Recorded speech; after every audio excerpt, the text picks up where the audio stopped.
One of the biggest mistakes, I still hear it today from young people, oh, I don't have to worry because I'm still young. Yeah, and that is death to most people because eventually you get old and then you're not young again. So it's a way of saying when I talk about assets and liabilities, one of the most important things you have in your life is time. It's one of your greatest assets or it's your liability. And being, I just turned 70 and I have friends who have nothing. I mean, they have zero. Now they've made a lot of money, but they have nothing here. They have nice houses, nice cars, 16 wives, 19 kids, I don't know what they have, but you know what I mean? And being young is great, except it can be a liability to you. Because when you're young, you're just having a lot of fun and life's exciting, it's new. So, as a time, but the thing is, this is the lesson today. The big mistake I see young people make is they focus here. And the words are, I want to do what I love. That's the track. You see, in real life, sometimes you have to do what you hate. Like people think I like to write books. I hate writing books, but it fills my purpose in life. It's not my passion, my purpose in life. Because my purpose was to get here. A lot of these guys get trapped here doing what they love. So when I was before my 20s, I knew I wanted to go there, and I wasn't doing what I loved. I had to learn what I didn't want to learn. I had sometimes to do what I hated. I had to learn about taxes.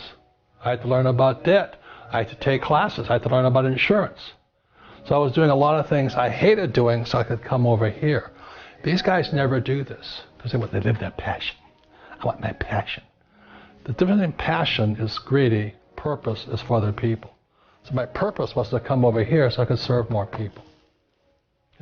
So I have employees here and all this. I don't buy stocks, bonds, mutual funds because as a professional investor, I can create my own assets. Like, coming here, I was doing fine over here because I didn't have much money. Because the government takes all your money anyway, right? Yeah. 40% in taxes because nobody's going to sue you. You come over here, they sue you. Okay? So I had to learn about lawsuits. I hated it, but I learned it. So the big mistake for young people is I'm going to do what I love, which is fine over here. But what do you love the most? Well, I loved my freedom. And I know it sounds greedy, but I love making money. I'd rather have a lot of money than no money. I've been both. I've been broke, I've been in down, everything, but I'd rather have a lot of money. So it was worth my purpose to get over here. The big mistakes I see young people making is here. They think about what they want to do, what they love. And what I'm saying to you, the millennials right now, invest in what you love. There's a very big difference. In other words, think about this side first. Most young people, or should I say, short-sighted people, they think this is it or this is it. But this is the one here. So when I was your age, I knew that the assets I wanted to acquire, the richest people own businesses. Over here, these guys are small business, self-employed. You're self-employed if you can't stop working. I stopped working years ago because I have a business. Very big difference. It was painful, but I got there. So number one is a business. So when I was in my 20s, I knew I was going to do what it would take to school, study, learn about taxes, debt, insurance, accounting, lawsuits, and all this through business. Next is real estate. I love real estate. But most people can't do what I do because they don't have a business. It's catch-22. They don't have enough money to get over here.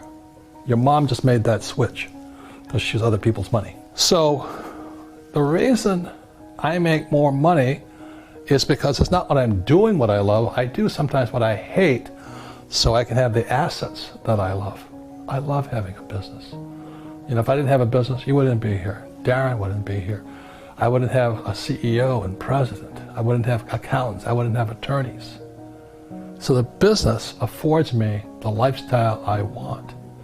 And then I invest in real estate. I've never gone past a piece of land or a building I did not love. And then what most people invest in from there is paper. And that's fine. That's stocks, bonds, mutual funds, savings, ETFs. Not my game. I don't love it. I actually hate it. But these guys, it's perfect for them to have paper, stocks, bonds, mutual funds, ETF, and all that, because they're focused over here. They want to do what they love. They want to climb the ladder. They want their career. They want this. I'm going to become president. That's not what I wanted. I want to be a football star. But this is for the middle class here. That's fine, you can get rich here too. I just don't like it. It's not exciting to me. And then the last one are commodities. And the four basic commodities, a lot of commodities like food. Farmers get rich, they provide food, which is good. I invest in food.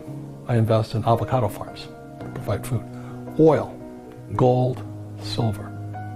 I love those things. I love avocados, you know. I love avocados. Yeah, I know. So I'm doing what I love. I love trees, I love plants, you know, things like this. So I'm doing what I love here, here, and here. I don't like stocks, bonds, mutual funds, ETFs, 401ks, IRAs. I think it doesn't excite me, you know. It doesn't. This excites me. So I invest in what I love rather than do what I love. And these guys do what they love, but most of them never get over here. You know, this is like Steve Jobs, Zuckerberg, Bezos of Amazon, and they have all the money in the world. That was my plan. In my world, like I said, I see people, they chase shiny objects. And what a shiny object means is, you know, when you're fishing, you throw a lure out, and this little shiny object goes, and the fish comes and or they jump it. That's what most people do. Bitcoin today is a shiny object. I'm not saying you can't make a lot of money in it, but most people are chasing shiny objects. They want to make money. They're not building an asset here. The reason they don't do it here, this is the highest risk. Now, this is what I know. The higher the risk, the more education it takes.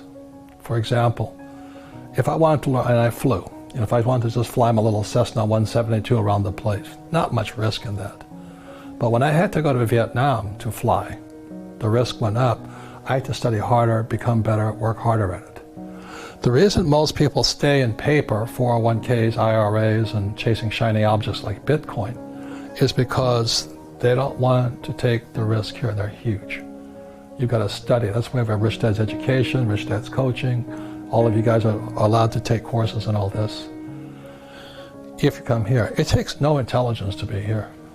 It takes no intelligence to buy Bitcoin. I mean, I have four Bitcoin, no, 5 Bitcoin. It didn't take, you know, I don't have to do anything. Over here, I have to know a lot. Over here, I have to know a lot. I have to study. So if you want to chase shiny objects like the stock market and all that, you can get rich there. It's really easy to get in here. It's really hard here. You've got to be so much smarter. And most people, they have it. They have that ability to be that smart, but they rather do what they love rather than invest in what they love.